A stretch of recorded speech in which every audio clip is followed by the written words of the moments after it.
ஒன்று பிணை விடுதலை அல்லது காப்பு விடுதலை, ரெண்டுல ஏதோ ஒன்று செஞ்சிருக்கலாம். ஆனா அரசு தரப்புல குறுக்கிட்டு என்ன பண்ணாங்கன்னா 3 மாதம் கொடுத்தால் போதும், நீங்க அப்ப 3 மாதத்துக்குள்ள நீங்க முடிவு பண்ணிடுங்க அப்படின்னு சொன்னாங்க. அதான் அந்த 3 மாதங்கிறதுக்கான கால அவகாசம் அப்படிதான். ஆனா செய்யல. 3 மாதம் 3 மாதம் 3 மாதம் இப்ப 2 ஆண்டுகள் ஆச்சு. அரசு ஒரு முடிவுமே எடுக்கல. இப்ப நான் என்ன கேட்கிறேன், இந்த 11 பேரும் பெரோல்ல 2 வருஷ காலம் திரும்ப திரும்ப போய் வாங்கி வாங்கி இருந்திருக்கிறாங்க.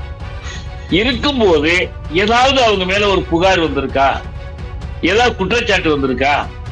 இப்ப கடந்த காலத்துல இவங்க குண்டு வெடிச்சது உண்மையா இல்லையாங்கிறது இருக்கட்டும். இப்ப வெளியே போய் குண்டு வச்சாங்களா? சரி, நான் என்ன கேட்கிறேன், முழுசா விடுதலை பண்ணா குண்டு வைப்பாங்க, பரோல்ல விடுதலை பண்ணா குண்டு வைக்க மாட்டாங்களா? குண்டு வைக்கிறவனுக்கு எதா இருந்தா என்னங்க? அரசு தரப்பு வழக்கறிஞர் ஒரு வார்த்தையை பயன்படுத்தி இருக்கிறார். இவர்களுக்கு ஆயுள் தண்டனை வழங்கப்பட்டிருக்கின்றது, அது ஒன்றிய சட்டத்தின் அடிப்படையில் அப்படின்ற மாதிரி ஒரு வார்த்தையை பயன்படுத்தி இருக்கிறாரு. அவர் குறிப்பிட்டிருக்கக்கூடிய அந்த விஷயம் சரியா தவறா? தமிழக அரசு இவங்களை நாங்க விடுதலை பண்ண மாட்டோம்னு சொன்னிச்சுன்னு வச்சுங்க, நான் இவ்வளவு தூரம் வாடிடலாம். விடுதலை பண்றோம்னு உறுதியும் கொடுத்தாங்க, நீதிமன்றத்தில் போய் நாங்க விடுதலை பண்ண போறோம்னு சொன்னாங்க. ஏன் நடைமுறைப்படுத்தாமல் இருக்கிறீங்க? அரசினுடைய முடிவுகளுக்குத்தான் அதிகாரிகள் வேலை செய்யணுமே தவிர அதிகாரிகள் அவங்க விருப்பு வெறுப்பு அடிப்படையில் வேலை செய்ய அனுமதிக்க கூடாது. இப்ப நமக்கு தமிழ்நாட்டுல பல வழக்குகள்ல பல துறைகள்ல இந்த சிக்கல் இருக்கு. அரசு கொள்கையை அதிகாரிகள் செயல்படுத்துவதில்லை, அவர்கள் வேறொரு கொள்கையை நடைமுறையில. வாய்ப்பு இருந்தால் இந்த ரேசர் பே கியூஆர் கோடுக்குள்ள நீங்கள் அதை ஸ்கேன் பண்ணி எங்களுக்கு உங்களால் இயன்றதை விருப்பம் இருந்தால் ஆதரவு தெரிவிக்கலாம். வணக்கம், இது அரண்சை, நான் ஹசீப். இன்று நம்மோடு தமிழ் தேசிய விடுதலை இயக்கத்தினுடைய பொதுச் செயலாளர் தோழர் தியாகு இணைந்திருக்கின்றார். அவரை வரவேற்போம். வணக்கம் தோழர். வணக்கம். வணக்கம். இஸ்லாமிய சிறை கைதிகள், அவர்களுக்கு தண்டனை வழங்கப்பட்டு சிறையில் கிட்டத்தட்ட ஒவ்வொரு நபரும் சுமார் 25 ஆண்டுகள் கடந்து சிறையில் இருந்தவர்கள். அவர்களுக்கு பொது மன்னிப்பு வழங்கப்பட்டு முன்கூட்டியே விடுதலை செய்யப்படுவார்கள் என்ற அடிப்படையில் வாக்குறுதிகள் கொடுக்கப்பட்டது. திமுக ஆட்சிக்கு வருவதற்கு முன்னர் தேர்தல் சமயத்தில் இது போன்ற வாக்குறுதிகள் கொடுக்கப்பட்டது. திமுக ஆட்சிக்கு வந்ததற்கு பிறகு அடுத்த தேர்தலே இன்னைக்கு வர இருக்கிறது. இதுவரை அவர்களுக்கு முழுமையாக விடுதலை அப்படின்றது சாத்தியமாகாமலே இருக்கின்றது. ஒரு சிலர் நீண்ட பரோலில், நீண்ட கால விடுப்பில் வெளியில இருக்கிறாங்க. நீண்ட கால விடுப்பில் இருந்த சிலர் மீண்டும் இன்னைக்கு சிறைக்கு போகக்கூடிய நிலை ஏற்பட்டிருக்கு. உண்மையிலேயே என்ன நடக்குது, என்ன நடக்க வேண்டும்? தமிழக முதல்வர் திரு ஸ்டாலின் அவர்கள் பொறுப்பேற்ற உடனே விடுதலை செய்வதில் எந்த சிக்கலும் இல்லை.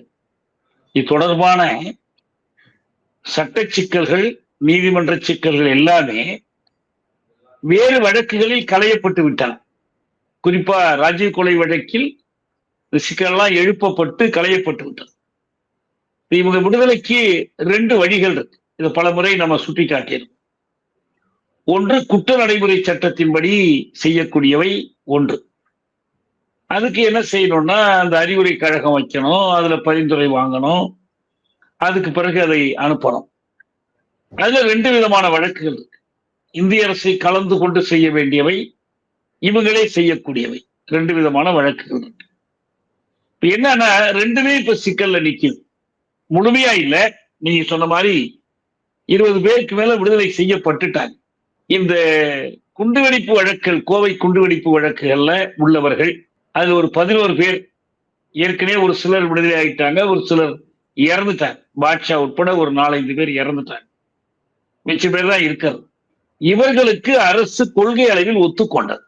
இப்ப நாங்கெல்லாம் வலியுறுத்தி இதுக்கான ஒரு குழு அமைத்து எல்லா விவரங்களையும் சேகரித்து அரசு கிட்ட கொடுத்தோம். இது ஒரு வகை. இன்னொரு வகை, இந்த இந்திய தண்டனை சட்டப்படியான வழக்குகள், அதாவது குண்டுவெடிப்போ மற்றதோ இல்லாம இந்திய தண்டனை சட்டப்படியான வழக்கு 302 குறிப்பா கொலை வழக்கு தொடர்பான, அதுல ஒரு சிலர் விடுதலை ஆயிட்டாங்க, இன்னும் சிலர் விடுதலை ஆகாம இருக்காங்க. இப்ப இந்த விடுதலை ஆகாம இருக்கிறவர்களுக்கு நம்ம உயர் நீதிமன்றத்துல வழக்கு போடுகிற போது அரசு ஒரு பதில் சொன்னிச்சு. என்ன சொன்னிச்சுன்னா, நாங்க இவங்களை விடுதலை செய்யத்தான் போறோம், விடுதலை செய்யறது நாங்க முடிவு பண்ணிட்டோம், இதை பற்றி ஒரு குழு அமைத்திருக்கிறோம், ஆதிநாதன் குழுன்னு ஒரு நீதிபதி தலைமையில ஒரு குழு அமைத்திருக்கிறோம். அவங்க பரிந்துரைகள்லாம் கொடுத்திருக்கிறாங்க. அது கொஞ்சம் தாமதமாகுது.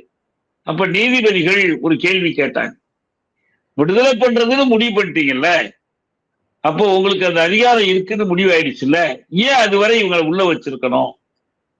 இவங்களுக்கு நாங்க பரோல் கொடுக்கிறோம் என்று நீண்ட பரோல் கொடுத்தார். அவங்க காலவரமற்ற பரோலை கொடுத்திருக்கலாம். சில வழக்குகள்ல உச்ச நீதிமன்றம் அந்த மாதிரி கொடுத்திருக்கு. ஒன்று பிணை விடுதலை அல்லது காப்பு விடுதலை, ரெண்டுல ஏதோ ஒன்று செஞ்சிருக்கலாம். ஆனா அரசு தரப்புல குறுக்கிட்டு என்ன பண்ணாங்கன்னா 3 மாதம் கொடுத்தால் போதும், நீங்க அப்ப 3 மாதத்துக்குள்ள நீங்க முடிவு பண்ணிடுங்க அப்படின்னு சொன்னாங்க. அதான் அந்த 3 மாதங்கிறதுக்கான கால அவகாசம் அப்படிதான். ஆனா செய்யல. 3 மாதம் 3 மாதம் 3 மாதம் இப்ப 2 ஆண்டுகள் ஆயிடுச்சு. அரசு ஒரு முடிவுமே எடுக்கல. இது போன்ற அரசியல் செய்திகள் தொடங்கி உங்க உள்ளூர்ல நடக்கக்கூடிய நிகழ்வுகள் தொடர்பான செய்திகள் வரை தெரிந்து கொள்வதற்கு வே2 நியூஸ் ஆப்பை டவுன்லோட் பண்ணுங்க. இந்த ஆப்பை டவுன்லோட் பண்றதுக்கான லிங்க் இந்த வீடியோவோட டிஸ்கிரிப்ஷன்ல கொடுக்கப்பட்டிருக்கு. இப்ப அந்த நீதிமன்றத்துல அந்த ஆயம், அந்த பெஞ்சில உட்காரக்கூடிய நீதிபதிகள் மாறுறாங்க. ஒரு ஆயம் அமைக்கப்படாத ஒரு சூழல். அப்போ நம்ம வழக்கறிஞர்கள் போய் கேட்கிறாங்க, நீதிமன்றம் கூடாம இருந்துச்சுன்னா, நீதிபதிகள் இதை நீட்டிச்சு உத்தரவு போடலைன்னா வேற வழி இல்லாம அவங்க ஜெயிலுக்கு போக வேண்டி இருக்குமே அப்படின்னு கேட்கிறாங்க. இல்ல நாங்க விரைவில் போட்டுறோங்கிறாங்க. அப்ப இந்த சிறைப்பட்டோர் என்ன பண்ணாங்கன்னா, கோவை சிறையில 9 பேர், திருச்சி சிறையில ஒருத்தர், பாளையங்கோட்டை சிறையில ஒருத்தர், 11 பேர். இவங்க என்ன பண்ணாங்கன்னா, இவர்கள் நேரா ஜெயிலுக்கு போயிட்டாங்க. எங்களுக்கு டைம் முடிஞ்சிடுச்சு. நேர்மையா செஞ்சாங்க. எங்களுக்கு விடுப்பு முடிந்து விட்டது. அவங்க போய் பதுங்கி இருக்கிற தாங்களாகவே சென்று தங்களை ஒப்பு கொடுத்து விட்டார். தாங்களாக ஒரு 2-3 நாள்ல வழக்கு வந்துதான் போகுது. வெள்ளிக்கிழமை அன்னைக்கு இந்த பிரச்சனை, சனி ஞாயிறு திங்கக்கிழமை திரும்ப எப்படியோ பெஞ்ச் வந்துடும், திங்களோ செவ்வாயோ வந்துடும். வந்தா அந்த நீதிபதிகள் கொடுத்துட போறாங்க. ஆனா இவங்க என்ன பண்ணாங்கன்னா திருப்பி உள்ள போயிட்டாங்க. ஒரு 3-4 நாள் அவங்க இருந்தாங்க. அப்புறம் இந்த பெஞ்ச் வந்துச்சு. அப்ப இந்த நீதிமன்ற ஆயம் 2 நீதிபதிகள், சுதீஷ்குமார் இன்னொருத்தரும், அவங்க என்ன கேட்டாங்கன்னா, ஏன் அரசு இதுல எந்த முடிவும் எடுக்காம இருக்கு? ஏன் திருப்பி திருப்பி எங்கள்கிட்டயே இது வருது? இது போன்ற இன்னும் சில வழக்குகள் வரும்போது அதுக்கெல்லாம் நாங்க நீதிமன்ற உதவியர் ஆமிகஸ் கியூரியன்னு அப்பாயின்ட் பண்றாங்க. இன்னொரு கைதி கூட போட்டிருக்காங்க, நீ உதவி பண்ணுங்க. நீதிமன்றத்துல இருந்த ஒரு வக்கீல நீங்க அவர் சார்பில் நீங்க ஆஜராகி உதவி பண்ணுங்க. இப்ப திரும்ப ஆமா ஆமா ஆமா ஆமா ஆமா இப்ப அவங்க 6ஆம் தேதி விசாரணை 17ஆம் தேதி வரைக்கும் எக்ஸ்டெண்ட் பண்ணிட்டாங்க, நீட்டி இருக்கிறாங்க. இவங்க இப்ப விடுப்புல வந்தாச்சு, எல்லாம் வெளியில வந்துட்டாங்க பழையபடி. அதாவது தொடர்ந்து உள்ள இருக்கிறவங்க ஒரு செட்டு இருக்கிறாங்க. ஆனா இந்த விடப்பட்டு இடையில போனாங்க பாருங்க நீதிபதிகள் இல்லைன்னு சொல்லி, அவங்க இப்ப வெளியில வந்தாச்சு. இப்ப அடுத்து என்ன முடிவு எடுக்கிறதுங்கிறதான் கேள்வி. இப்ப என்ன சிக்கல்னா, அரசு இந்த ஒரு முடிவு எடுக்கிறதா இந்த பிரச்சனைக்கு தீர்வு. அரசு முடிவெடுப்பதற்கு ஒரு தடையும் இல்லை. இறுதியாக இந்த விசாரணை நடைபெற்ற அந்த சமயத்தில், நீங்க குறிப்பிடக்கூடிய அந்த குறிப்பிட்ட விசாரணை நடைபெற்ற அந்த சமயத்துல அரசு தரப்பு வழக்கறிஞரிடம் நீதிமன்றம் இந்த கேள்வியை எழுப்பிய போது அரசு தரப்பு வழக்கறிஞர் ஒரு வார்த்தையை பயன்படுத்தி இருக்கிறார். இவர்களுக்கு ஆயுள் தண்டனை வழங்கப்பட்டிருக்கின்றது, அது ஒன்றிய சட்டத்தின் அடிப்படையில் அப்படின்ற மாதிரி ஒரு வார்த்தையை பயன்படுத்தி இருக்கிறாரு. அவர் குறிப்பிட்டிருக்கக்கூடிய அந்த விஷயம் சரியா தவறா? தவறான செய்தி. ஒன்று என்னன்னா, இந்த நம்ம ராஜீவ் கேஸ்ல இதை பத்தி நிறைய விவாதிச்சோம். குற்ற நடைமுறை சட்டத்தினுடைய 435வது பிரிவு இருக்கு. இந்த 435வது பிரிவின்படி 2 விதமாக வழக்குகளை பிரிக்கிறாங்க. ஒன்னு சிபிஐ தொடர்ந்த வழக்குகள், இன்னொன்னு இந்திய அரசு அதிகாரத்துக்குட்பட்ட பிரிவுகளின் கீழ் வரக்கூடிய குற்றச்சாட்டுகள். இப்ப இந்திய அரசின் இதுக்கு கீழே வரக்கூடிய குற்றச்சாட்டுகள்னு வச்சுங்க, இவங்க சொல்ற மாதிரி இந்த நடவடிக்கை குற்ற நடைமுறை சட்டத்தின்படி அறிவுரை கழகம் வைத்து அந்த நடைமுறையில் வந்திருந்தால் அவங்கள்ட்ட கலந்தாலோசனை செய்யும். இதுதான் ஏற்கனவே ஜெயலலிதா அவர்கள் ராஜீவ் கொலை வழக்குல செஞ்சு பிரச்சனை உண்டாக்கி வழக்காணிச்சு. இந்த கலிஃபுல்லா ஜட்ஜ்மெண்ட்னு ஒரு ஜட்ஜ்மெண்ட் இருக்கு. அந்த ஜட்ஜ்மெண்ட்ல கன்சல்டேஷன் அமௌண்ட்ஸ் டு கன்கரன்ஸ்னு ஒரு தவறான ஒரு தீர்ப்பு வந்துருச்சு. சும்மா கலந்து பேசுறதுன்னு இல்லை, நீங்க அவங்க ஒப்புதலும் வாங்கணும், இசை பெறணும்ட்டாங்க. ரைட். ஆனால் இங்க இது சிபிஐ வழக்கு அல்ல. ஒண்ணு, சிபிசிஐடி விசாரித்த வழக்கு. கோவை குண்டுவெடிப்பு வழக்கு உட்பட எதுவும் சிபிஐக்கு போகல, சிபிஐ விசாரிக்கல. டெல்லி போலீஸ் எஸ்டாப்ளிஷ்மெண்ட் ஆக்ட் இதுக்குள்ள வராது. 2வது, இந்த வெடிமருந்து வழக்கு மற்றதெல்லாம் இருக்கு பாருங்க, அது எப்ப வரும்? இந்த 435 வந்தா வரும். ஆனா இவங்களுக்கு இப்ப விடுதலை செய்வதுன்னு அரசு எந்த அடிப்படையில் முடிவெடுக்குதுன்னா, அரசமைப்பு சட்டத்தினுடைய 161வது உறுப்பின்படி, இப்ப நான் சொல்லக்கூடிய கலிஃபுல்லா தீர்ப்புலயே தெளிவா என்ன இருக்குன்னா, இவர்களை விடுதலை செய்வதற்கான சட்ட உறுப்புகள், குற்ற நடைமுறை சட்டத்துலதான் அந்த சர்ச்சை வந்தது, கன்சல்டேஷனா கன்கரன்ஸா. ஆனால் 161 கீழ் இவர்களை விடுதலை செய்வதாக இருந்தால் அது நீதிமன்றத்தால் தலையிட முடியாத ஒன்று. 161 untouched by any court. 1. 72 படி இந்திய அரசு முடிவெடுத்தால் அதுவும் யாரும் தலையிட முடியாது. It is a sovereign power. 3வது 32வது உறுப்பின்படி நீதிமன்றம் விடுதலை செய்வதாக இருந்தார். 32 உச்ச நீதிமன்றம், 226 உயர் நீதிமன்றம். இப்ப இந்த ரெண்டையுமே இப்ப விட்டுருங்க, இப்ப அந்த பிரச்சனை வரல. இது 32 226 வரல, அதை எடுத்துருங்க. இங்க ஒரே ஒரு விஷயம் 161 மட்டும்தான். ஏன்னா இந்திய அரசு முடிவு பண்ணல. மாநில அரசு 161 கீழ் விடுதலை செய்வதா இருந்தால் செய்ய வேண்டியது என்ன? இவங்க முடிவெடுத்து அதை ஆளுநருக்கு அனுப்பணும். இந்த முடிவுக்கு ஆளுநர் கட்டுப்படணும். ஆளுநர் வேற ஒண்ணும் செய்ய முடியாது, விளக்கங்கள் தான் கேட்கலாம். இவர்கள் அமைச்சரவையை கூட்டி அப்படியாக ஒரு முடிவெடுத்து ஆளுநருக்கு அனுப்பி வைக்க அமைச்சரவை கூட்டலாம், முதலமைச்சரே எழுதலாம், வெறும் சிறைத்துறை அமைச்சர் செஞ்சாலே போதும். இது ஒண்ணும் பெரிய விஷயமே இல்லை. முடிவு உறுதியா வலுவா இருக்கட்டும்ங்கிறதுக்காக அமைச்சரவை எல்லாம் கூட்டுறாங்க. இப்ப 2018 எடப்பாடி முதலமைச்சரா இருக்கும்போது அமைச்சரவை கூட்டி அந்த ராஜீவ் வழக்குல 7 பேர் விடுதலைக்கு முடிவெடுத்தாங்க. அது உடனே வந்துரும்னு சொல்லி எதிர்பார்த்தாங்க ஒரு வாரத்துக்குள்ளையெல்லாம். அந்த ஆளுநர் அப்ப புரோஹித் இருந்தாரு, அதுக்கு பிறகு இவர் இருந்தாரு, எந்த முடிவும் எடுக்காம இழுத்தடிச்சாங்க. நான் கூட அப்ப எழுதியிருந்தேன், இதுக்கு ஒரே ஒரு வழிதான் இருக்கு, நீங்க கையெழுத்து போட்டு விடுதலை பண்ணணும். நீங்க பண்ண மனசாட்சி இடம் கொடுக்கல என்று சொன்னால் இந்த பதவியை விட்டு விலகி போயிடுங்க, வேற ஒருத்தர் செய்யட்டும். சைன் ஆர் ரிசைன் என்று நான் எழுதினேன். ஒண்ணு இதுல சைன் பண்ணுங்க, இல்லைன்னா ரிசைன் பண்ணுங்க, அதாவது வழி இல்லை. இப்ப நான் சொன்ன மாதிரிதான் பிற்காலத்துல உச்ச நீதிமன்றம் உங்களுக்கு வேற மார்க்கமே இல்லை, நீங்க இத பிரசிடென்ட்டுக்கு எல்லாம் அனுப்ப முடியாது. 72 நாங்க அனுப்பிட்டோம்லாம் சொன்னாங்க, அதெல்லாம் முடியாது. நீங்க தான் முடிவு பண்ணியாகும், பண்ணலன்னா நாங்க பண்ணுவோம் என்றுதான் அந்த 142வது உறுப்பை பயன்படுத்தி சிறப்பு அதிகாரத்தை கொண்டு விடுதலை செஞ்சாங்க. அதுக்கு பிறகும் இன்னும் சிலருக்கு மறுத்த போது அதை கடுமையா கண்டித்து தி governor has earned in constitution, அரசமைப்பு சட்டத்தில் தவறு செய்திருக்கிறார்னே சொல்லிட்டாங்க. சொல்லி அவங்க எல்லாம் அப்படிதான் விடுதலை ஆனாங்க.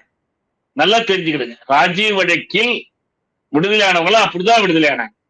அதனால எந்த சட்டப்பிரிவு, எந்த போலீஸ் தொடுத்த வழக்கு எதுவா இருந்தாலும் 161வது உறுப்பின் கீழ் இவர்களை விடுதலை செய்வது என்று மாநில அரசு முடிவெடுத்தால் அந்த முடிவுக்கு ஆளுநர் கட்டுப்பட்டாகவே வேண்டும், வேற வழியே இல்லை அவருக்கு.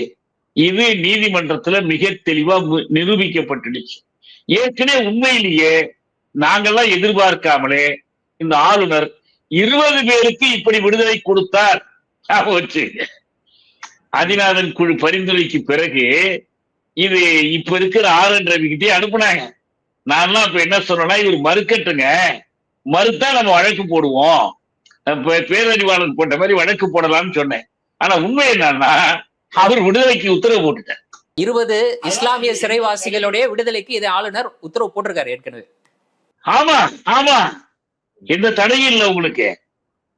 இதுல தப்பு தப்பா இவங்க என்ன பண்றாங்கன்னா, இந்த 161 என்பது ஒரு சாவரின் பவர்ஸ், இறைமையுள்ள அதிகாரம், ஆளுநருடைய இறைமை வாய்ந்த அதிகாரம். ஆளுநருடைய அதிகாரம்னா தனிப்பட்ட ஒரு ஆளுநர் அல்ல, மாநில அரசினுடைய அதிகாரம்.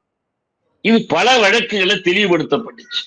நளினி தொடர்பான ஒரு வழக்குல அப்போது வழக்கறிஞராக இருந்த சந்துரு வாதிட்டு பாத்திமா பிவி அப்படி முடிவெடுக்க தவறின போது முடிவெடுத்துதான் ஆகணும்னு கட்டாயப்படுத்தி தான் நளினிக்கு தண்டனை குறைப்பை வாங்கினாங்க, கலைஞர் முதல்வராக இருக்கும் போது. அப்ப 161 பற்றி பல வழக்குகள்ல தெளிவுபடுத்தப்பட்டுடுச்சு. தண்டனை குறைக்கிறதுல இவர் முடிவெடுத்தா முடிவுதான். நீங்க 161 என்பது தண்டனையை குறைப்பதற்கு, மாற்றி அமைப்பதற்கு, மன்னிப்பு வழங்குவதற்கு கூட அதிகாரம் இருக்கு. நீங்க தண்டனையை மன்னித்து விடுதலை பண்ணலாம். இது எல்லாமே இவங்க அதிகாரம் தான். இந்த ஆதிநாதன் குழு எப்படி வந்துச்சுன்னா, உள்துறையில இருந்து ஒரு சுற்றறிக்கை அனுப்புறாங்க. என்ன பண்றாங்கன்னா 161ல யாரை விடுதலை பண்ணலாம் பண்ணலங்கிறது பற்றி கைட்லைன்ஸ் உருவாக்க சொல்றாங்க. இந்த கைட்லைன்ஸ் உருவாக்குறோம்னு சொல்லிதான் இந்த குழுவை போட்டு பண்ணது. அதெல்லாம் கைட்லைன்ஸ், அதுக்கெல்லாம் லீகல் ஃபோர்ஸ் கிடையாது. நீதிமன்றம் அதையெல்லாம் ஒரு சட்ட வலுவா எடுத்துக்கொள்ளாது. அதை வச்சு இவங்க அமைச்சரவைக்குள்ள முடிவு பண்றதுக்கு தான் இந்த விவாதம் எல்லாம் போயிருக்கு. அவ்வளவுதான், வழிகாட்டு நெறிமுறை. அவ்வளவுதான், அவ்வளவுதான், ஒரு கைட்லைன்ஸ் தான். நீங்க ஏற்றுக்கொள்ளாமல் போகலாம். அதை பத்தி கவலைப்பட வேண்டியது. 161 தெளிவா இதுதான். இப்ப ரெண்டாவது, அரசு கொள்கை முடிவு என்ன? விடுதலை பண்றதுதானே கொள்கை முடிவு. நீதிமன்றத்திலேயே அதை சொல்லிட்டீங்களே, நாங்க இவங்களை விடுதலை பண்ணதான் போறோம்ட்டீங்க. நீதிபதிகள் தான் என்ன பண்ணாங்க, விடுதலை பண்ண போறோம்னு சொல்லிட்டீங்க. நீங்க உத்தரவு முடிவு பண்ண ஆளுநரும் அது கட்டுப்பட்டவர்களும் தெளிவுபடுத்தியாச்சு. ஏன் இவங்க உள்ள இருக்கணும்னு கேட்டாங்க. இப்ப நான் என்ன கேட்கிறேன், இந்த 11 பேரும் பெரோல்ல 2 வருஷ காலம் திரும்ப திரும்ப போய் வாங்கி வாங்கி இருந்திருக்கிறாங்க. இருக்கும்போது ஏதாவது அவங்க மேல ஒரு புகார் வந்திருக்கா? ஏதாவது குற்றச்சாட்டு வந்திருக்கா? இப்ப கடந்த காலத்துல இவங்க குண்டு வெடிச்சது உண்மையா இல்லையாங்கிறது இருக்கட்டும். இப்ப வெளியே போய் குண்டு வச்சாங்களா? சரி, நான் என்ன கேட்கிறேன், முழுசா விடுதலை பண்ணா குண்டு வைப்பாங்க, பரோல்ல விடுதலை பண்ணா குண்டு வைக்க மாட்டாங்களா? குண்டு வைக்கிறவனுக்கு எதா இருந்தா என்னங்க? இன்னொரு அடிப்படை கொள்கை இருக்குங்க. இதுல பூராவுமே ஒரு அடிப்படை கொள்கை. அது ராஜீவ்காந்தி கொலை வழக்குல இந்திய உச்ச நீதிமன்றம் 3 நீதிபதிகளும் KT தாமஸ், காத்ரி, வாத்வா தனித்தனி தீர்ப்பில் இதை தெளிவுபடுத்துறாங்க. என்ன தெளிவுபடுத்துறாங்கன்னா, பொதுவாகவே தெளிவுபடுத்துறாங்க, ஒரு தண்டனை கொள்கை எப்படி இருக்கணும். இப்ப கன்விக்ஷன் சென்டென்ஸ் 2 கட்டமாகத்தான் தண்டனை கொடுக்கப்படும். எல்லா காலத்திலயும் அப்படிதான். ஆனா ஏற்கனவே ஒன்னா சேர்த்து பார்ப்பாங்க. இப்ப புது CRPC வந்த பிறகு ரெண்டையும் பிரிச்சுட்டாங்க. அதாவது நம்ம 73ல ஒரு புது CRPC வரும்போது முதல்ல கன்விக்ஷன் முடிச்சிருவாங்க. எப்ப உனக்கு தண்டனை கொடுக்கறதா முடிவு பண்ணிட்டோம், நீ ஏதாவது சொல்றதுன்னா சொல்லும்பாங்க. அவர் எனக்கு குறைச்சு கொடுங்க, என் குடும்பம் அது இது சொல்லுவார். அப்புறம் மறுநாள் சென்டென்ஸ் அறிவிப்பாங்க. இந்த நடைமுறை வந்துருச்சு. அப்ப கன்விக்ஷனையும் சென்டென்ஸையும் வித்தியாசப்படும். கன்விக்ஷன் என்றால் குற்ற தீர்ப்பு, சென்டென்ஸ் என்றால் தண்டனையினுடைய அளவு, எவ்வளவு தண்டனைங்கிறது. இதை பத்தி அவங்க என்ன சொல்றாங்கன்னா, ஒருத்தர் குற்றவாளியா அவங்க முன்னால நிக்கிறார், குற்றம் சாட்டப்பட்டவர். அவர் கன்விக்ஷன் கொடுக்கிற போது நீங்கள் குற்றத்தை மட்டும் பாருங்க, குற்றவாளி யாருன்னு பார்க்காங்க. என்ன குற்றம்? கொலை குற்றமா? அதன்படி 302 நிரூபிக்கப்பட்டுச்சா? குற்ற தீர்ப்பு கொடுத்துருங்க, he is guilty. அது நிரூபிக்கப்படலையா, he is non guilty, acute பண்ணுங்க. ஒண்ணு. ரெண்டாவது, இதற்கு பிறகு எவ்வளவு தண்டனை முடிவு பண்ணணும். திருநாட்டுல இவருக்கு ஆயுள் தண்டனை கொடுக்கலாம், தூக்கு தண்டனை கொடுக்கலாம், வேறு தண்டனை கொடுக்கலாம்னா, அப்ப நீங்க என்ன பண்ணணும்னா ரெண்டையும் பாருங்க. You look at the crime as well as the criminal. அவருக்கு என்ன வயது, படிச்சவரா, முதல் முறை குற்றம் பண்ணாரா, பழைய ரெக்கார்டு இருக்கா, இது எல்லாத்தையும் பாருங்க, குற்றத்தையும் பாருங்க. இது ரெண்டையும் இணைச்சு பார்த்துதான் தண்டனையை கொடுக்கணும். மூணாவது, இவர் குறிப்பிட்ட காலம் தண்டனையை கழிச்சு இவருடைய விடுதலை பரிசீலனைக்கு வருது பாருங்க. 10 வருஷம் கழிச்சோ, 12 வருஷம் கழிச்சோ, 14 வருஷம் கழிச்சோ, 25 வருஷம் கழிச்சோ வரும்போது, don't see the crime, look at the criminal only.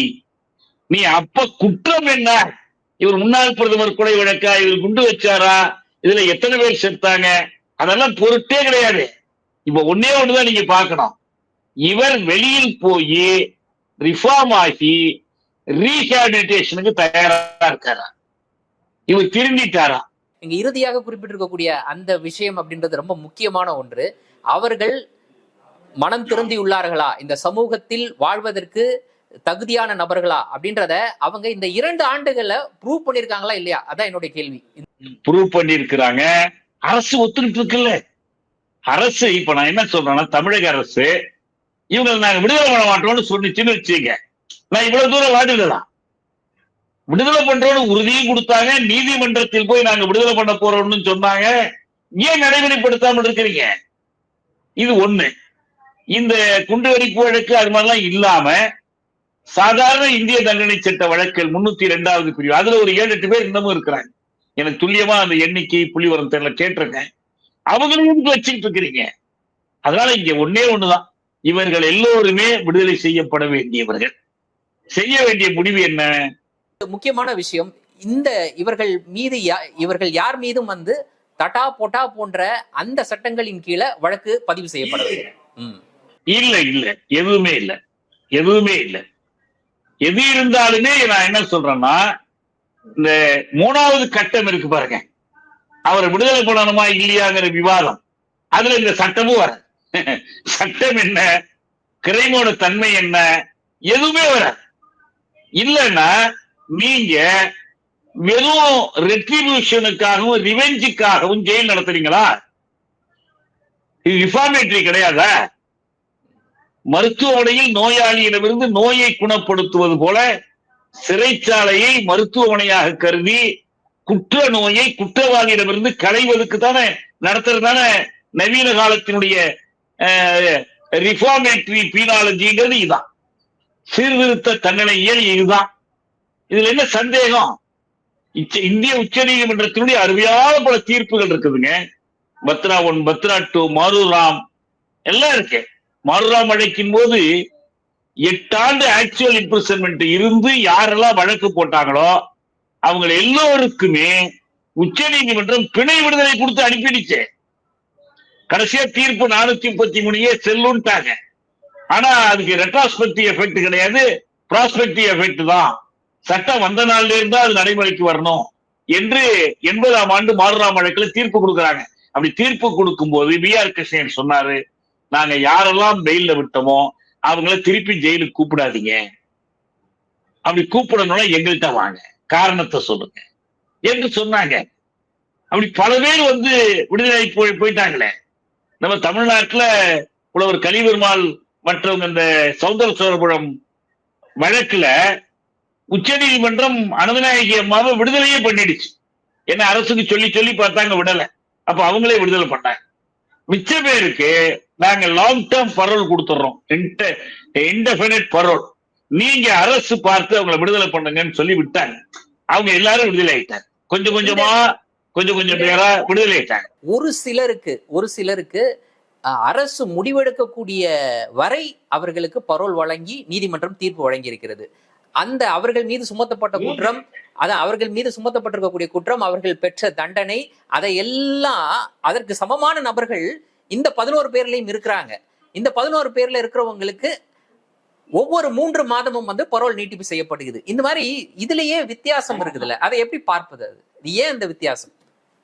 இல்லைங்க, அது இந்த அதிகார வர்க்கம் இருக்கு பாருங்க, அவங்க வந்து அவங்களுடைய அந்த ரெட் டேபிசம், இனாக்ஷன் எதுக்கும் பொறுப்பேற்றுக் கொள்ள மறுக்கிறது. ஏதாவது ஒரு பிரச்சனை வந்துச்சுன்னா நமக்கு ஏன்பா, நம்ம இந்த சைடே நின்று போவோம். உங்களுக்கு தெரியும்ல, நம்ம இந்த பேரறிவாளன் வழக்கு உச்ச நீதிமன்றத்தில் நடந்துகிட்டு இருக்கும் போது அரசு ஒரு பக்கம் அவங்களை விடுதலை பண்றதுன்னு நாங்க முடிவெடுத்து தோணுகிட்டு இருக்கு.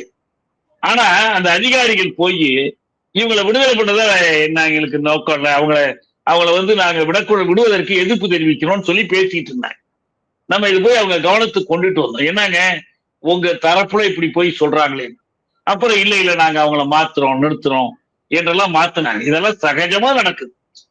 எனவே அரசு ஒரு தெளிவான கொள்கை முடிவெடுத்து இந்த அதிகாரிகளுக்கு அதை பணிப்பு கொடுத்து அவங்கள பணிக்கணும். இதுதான் நீங்க செய்யணும், இதை செய்யாதீங்க. அரசினுடைய முடிவுகளுக்குத்தான் அதிகாரிகள் வேலை செய்யணுமே தவிர அதிகாரிகள் அவங்க விருப்பு அடிப்படையில் வேலை செய்ய அனுமதிக்க கூடாது. இப்ப நமக்கு தமிழ்நாட்டுல பல வழக்குகள்ல பல துறைகள்ல இந்த சிக்கல் இருக்கு. அரசு கொள்கையை அதிகாரிகள் செயல்படுத்துவதில்லை, அவர்கள் வேறொரு கொள்கையை நடைமுறையில செஞ்சுக்கிட்டு இருக்கிறாங்க. அந்த குழப்பம் தான் காரணம். அந்த குழப்பத்துக்கு அரசு இடம் கொடுக்க கூடாது, தெளிவா முடியும். கடந்த முறை நீதிமன்றத்துல அரசு தரப்பு வழக்கறிஞர் சொன்ன அந்த கருத்து அப்படியாக நம்ம எடுத்துக்கலாம். அதாவது இது வந்து ஆயுள் தண்டனை, ஒன்றிய சட்டம் அப்படின்ற மாதிரி சொன்ன அந்த கருத்து அப்படிப்பட்ட ஒரு குழப்பத்தினுடைய ஒரு வெளிப்பாடுதான். அந்த குழப்பத்தினுடைய வெளிப்பாடுதான். அவங்களுக்கு தெளிவான கட்டளைகள்ல அரசு அது மாதிரி செய்யணும். தெளிவான கட்டளைகள் கொடுக்கணும். இப்ப விடுதலை பண்றது முடிவு பண்ணியிருக்கோம், அதுக்கு என்ன பேசணுமோ அதை பேசிட்டு வா என்று சொல்லணும். இப்ப ஒண்ணும் இல்லை, இது அப்படியே இருக்கட்டும், நீதிமன்றத்துல இருந்துட்டு போகட்டும். நீதிமன்றத்துல ஒன்னும் சப்ஜூடிஸ் எல்லாம் கிடையாது. இவங்களை விடுதலை பண்ணுவா வேண்டாமாங்கிற விவாதமே அங்க நடக்கல. அரசு முடிவெடுக்கிறதுக்கு நீதிமன்றத்தில் இருப்பது ஒரு தடையே கிடையாது. அரசு முடிவெடுக்கணும். முடிவெடுத்து இவர்களை விடுதலை செய்வதுன்னு முடிவெடுக்கணும். இப்ப நானும் தோழர் லெனினும் சிறையில் இருந்து விடுதலையாகி வரும்போது பொன்னையன் அமைச்சரா இருந்தார். அவர் சொன்னாரு, சிறைக்கு வந்தபோது உங்களை விடுதலை பண்றதுன்னு அரசு முடிவெடுத்துடுச்சுன்னு சொன்னார். தோழர் லெனின் சொன்னாரு, அவர்கிட்ட அமைச்சர்கிட்ட சொன்னாரு, விடுதலை பண்றதுன்னு முடிவெடுத்துட்டீங்கல்ல, அப்ப எதுக்கு எங்களை உள்ள வச்சிருக்கீங்க? அது ஆணையிடுவதற்கு கொஞ்சம் தாமதமாகுமே. இல்ல அப்படி என்ன, அது வரைக்கும் எங்களை வெளியில விட்டுற வேண்டியதானே, இன்டெஃபினைட் பரோல் கொடுங்க, அதுவும் வந்து ஜாமீன் இல்லாத பரோல் கொடுங்க, இப்பயே உத்தரவு போடுங்க எங்களை. சரின்னு அதே மாதிரி முதல்ல விட்டார். ஒரு 10 நாளைக்கு வெளியில போங்க. 10 நாளைக்குள்ள முடியல. அப்புறம் நாங்க போய் கேட்டோம், இல்ல நீங்க இப்ப உத்தரவு வர்ற வரைக்கும் நீங்க வெளியில இருங்க என்று திரும்ப ஒரு உத்தரவு போட்டார். நாங்க வெளியில இருந்து அப்ப வந்து எம்ஜிஆர் அமெரிக்காவுக்கு சிகிச்சைக்கு போயிருந்தார். நான் ஏதாவது உத்தரவு போட்டுட்டோம்னா இந்த கியூபராட்சி ஏதாவது மார்க்கிங் எழுதிடுவான், அதனால முதலமைச்சர்கிட்டே ஒரு கையெழுத்து வாங்கிட்டு உங்களை விட்டுருவேன், மெதுவா செய்ய, நாங்க வெளியே இருக்கிறோம்னு வந்துட்டோம். அதே மாதிரி அவர் வந்த பிறகு முதலமைச்சர் கையெழுத்து போட்டுதான், எம்ஜிஆர் கையெழுத்து போட்டுதான் எங்களுக்கு விடுதலையே கிடைச்சிச்சு. விடுதலையை நாங்க வெளியில வந்தோம். அந்த முடிவுல உறுதியா அமைச்சர் இருந்தார். இப்ப அந்த மாதிரி ஒரு அமைச்சர் தெளிவா இருந்தா கூட பரவாயில்ல, அது கூட இல்லைங்கிறதா இப்ப இருக்க நிலம். சரி, இறுதியாக இவங்க எல்லாரும் சிறைக்கு போகும்போது இளம் வயதில் சிறைக்கு சென்றவர்கள், 25 ஆண்டு காலம் சிறையில் கழித்தவர்கள், இப்போது வந்து அவர்களுக்கு விடுதலை கிடைப்பதற்கான ஒரு வாய்ப்பு உருவாகி இருக்கு. இப்போ இவங்க பரோல்லையே 2 வருஷம் வெளியில இருக்கிறாங்க அப்படின்ற போது, விடுதலையாகி அடுத்த ஒரு 3 ஆண்டுகள் அவர்கள் கண்காணிப்பில் இருப்பார்கள். அதற்கு பிறகுதான் அவர்களுடைய அந்த விடுதலை அப்படின்றது உறுதி செய்யப்படும் அப்படின்னு அவங்க சொல்றாங்க. அப்படின்னு பார்க்கும்போது ஏற்கனவே இந்த 2 ஆண்டுகள் வெளியில இருக்காங்களே, இது கணக்கில் எடுத்துக்கொள்ளப்படாதா? இல்ல, அதாவது லைஃபருக்கு வந்து டெக்னிக்கலா சட்ட நுட்பங்களின் படி life means life. Life imprisonment என்று சொன்னாலே இம்ப்ரிசன்மெண்ட் அன்டில் டெத்னு அர்த்தம், ஃபார் லைஃப்னு அர்த்தம். இது வந்து கோபால் கோட்ஸே போட்ட வழக்குல நீதிமன்றம் கொடுத்த தீர்ப்பு. நான் இந்த தீர்ப்பு தொடர்பா உயர் நீதிமன்றத்தில் நான் ஒரு வழக்கு நடத்தினேன். நானே வந்து நேரடியா நடத்தினேன். நான் என்ன சொன்னேன்னா, தி லைஃப் இம்ப்ரிசன்மெண்ட் யாருக்கு கொடுத்தாலும் he does not have a right to release. இல்லையா? இவர் ரிலீஸ் பண்ணாலே அதுக்கு ரிலீஸ்னு பேர் இல்ல, பிரிமெச்சூர் ரிலீஸ் தான் பேர். முன் விடுதலை தான். முறையா தண்டனை கழித்து விடுதலை செய்யப்படுவதா அர்த்தம் இல்லை. அதுக்காக ஒரு விதி என்ன உருவாக்கி இருக்கிறாங்கன்னா, ப்ரொபேஷன் பீரியட்னு ஒரு 3 வருஷம். நானா இருந்தாலும் சரி, யாரா இருந்தாலும் சரி, ஆயுள் தண்டையா இருந்து ஜெயில விட்டு வெளியில போனா அந்த ப்ரொபேஷன் பீரியட் எதுக்காகன்னா, இவரை கண்காணிக்கிறதுக்கு மட்டும் இல்ல, இவருடைய மறுவாழ்வுக்கு உதவி பண்ணணும். அதுக்காக வந்து டிஸ்சார்ஜ் பிரிசனர்ஸ் எய்டு சொசைட்டின்னு ஒரு அமைப்பு இருக்கு. இயங்குதோ இல்லையோ, இப்பயும் இருக்கு. அந்த மாவட்ட ஆட்சித்தலைவர் அதுக்கு தலைவரா இருப்பார். இந்த ப்ரொபேஷன் ஆஃபீஸர் எல்லாம் இருப்பாங்க. அந்த மாவட்ட அதிகாரிகள் எல்லாம் சேர்ந்து என்ன பண்ணணும்னா, அவருக்கு ஒரு கடை வச்சு கொடுக்கலாம், வங்கியில கடன் வாங்கி கொடுக்கலாம், அவருடைய குடும்பத்துல ஏதாவது பிரச்சனை இருந்துச்சுன்னா கூப்பிட்டு சமாதானம் சொல்லலாம். இது எல்லாம் சேர்த்துதான் அந்த ப்ரொபேஷன் பீரியட். இதை ஒழுங்கா செயல்படுத்துறதுனால யாருக்கும் கெடுதல் இல்லை. நம்ம ஒரு தொலைவா வெளிநாடு போறோம், அவங்கள்ட்ட சொல்லி அனுமதி வாங்கிட்டு போகணும், அவ்வளவுதான். வெளியூர் ரொம்ப தொலைவா போறோம், இல்ல வேற ஒரு வேலையில சேர்றோம், நம்ம அப்படி ஒரு கண்காணிப்பில் வைத்துக் கொள்வதனால் நமக்கு ஒண்ணும் இடையூறு இல்லை. இவங்க ஏற்கனவே பரவல் இருக்கிற காலத்திலேயே இந்த கண்காணிப்பு உண்டு. அப்பயும் வந்து சில நிபந்தனைகளுக்கு உட்பட்டதுதான் காப்பு விடுப்பு. நிபந்தனையற்ற காப்பு விடுப்புன்னு ஒண்ணு கிடையாது. நீங்க ஒரு காவல் நிலையத்துல போய் குறிப்பிட்ட காலத்துக்கு ஒரு தகவல் சொல்லுவாங்க, அல்லது காவல் நிலையம் இவங்களை கண்காணித்து அறிக்கை அனுப்புவாங்க. இதெல்லாம் ஒரு பெரிய சிக்கலா நான் எடுத்துக்கல. தாராளமா அதெல்லாம் செஞ்சுட்டு போகட்டும். ஆனா விடுதலை பண்ணுங்க. விடுதலை பண்ண பிறகு அது ஒரு சிக்கலெல்லாம் ஒண்ணும் வராது. எனக்கு தெரிஞ்ச வரைக்கும் நம்ம நன்னடத்தை அலுவலர்கள் உண்மையிலேயே நல்ல அலுவலர்கள். அவங்க வந்து இதுக்கெல்லாம் உதவி பண்ணக்கூடிய நண்பர்கள் தான். அவங்க ஒண்ணு அவங்களாலதான் பல சிறைப்படுத்தப்பட்டோருடைய குடும்பங்கள் மற்ற அவங்களுடைய சிக்கல்கள் எல்லாம் ஒழுங்கா தீர்த்து வைக்கப்படுது. தேர் ஆக்சுவலி வெல்ஃபேர் ஆபீசர்ஸ். அதனால நம்ம கவலைப்பட வேண்டிய அவசியம் இல்லை. அரசு முடிவெடுக்கணும், அவ்வளவுதான் இங்க கையில இருக்கு. ஒரே ஒரு விஷயம்.